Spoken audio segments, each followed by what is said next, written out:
સોમનાથ ટ્રસ્ટે આરોગ્ય અને માનવતા ક્ષેત્રે એક અનુકરણીય પગલું ભરીને વેરાવળ સિવિલ હોસ્પિટલમાં દાખલ દર્દીઓ અને તેમના પરિવારજનો માટે દૈનિક નિઃશુલ્ક ટિફિન સેવાના પ્રારંભની જાહેરાત કરી છે।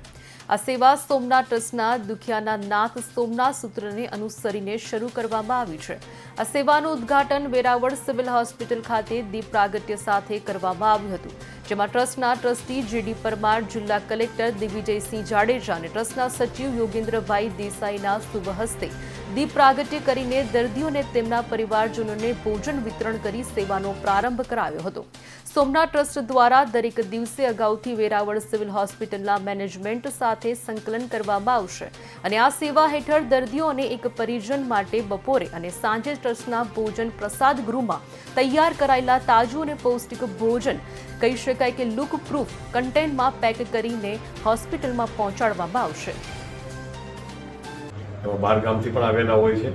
તેઓની સારવારની જવાબદારી તો સરકારશ્રી ઉપાડે છે, પરંતુ એમને જે અને જેના સગા એવો છે જમવા માટેની એક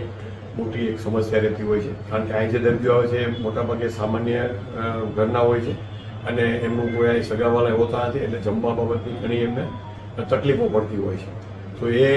બાબતે સોમનાથ ટ્રસ્ટને અમે વિનંતી કરેલ છે કે અહીં જે દર્દીઓ જે દાખલ થાય છે એમને એમના સગાને જો આપણા તરફથી નિઃશુલ્ક ભોજન પૂરું પાડવામાં આવે તો એ ઘણી રાહતની બાબત થશે। તો એને સારો પ્રતિસાદ આપી અને આજરોજ ટ્રસ્ટ દ્વારા સિવિલ હોસ્પિટલ ખાતે નિઃશુલ્ક ભોજનની વ્યવસ્થા ચાલુ કરવામાં આવી છે। એમાં જે દાખલ થયેલ દર્દી અને એની સાથે જે એના સગા હશે તેને નિઃશુલ્ક ભોજન આપવા માટે આ માટે હું ટ્રસ્ટના સચિવ શ્રી યોગેન્દ્ર દેસાઈ અને એમના ટ્રસ્ટી જેડી પરમાર સાહેબનો ખૂબ ખૂબ આભારી છું અને ભવિષ્યમાં પણ આવી જ્યારે પણ જરૂર પડે ત્યારે આવી જે લોકો ઉપયોગી કાર્ય છે જેમાં ટ્રસ્ટ મદદ થશે એવી આશા પણ રાખું છું।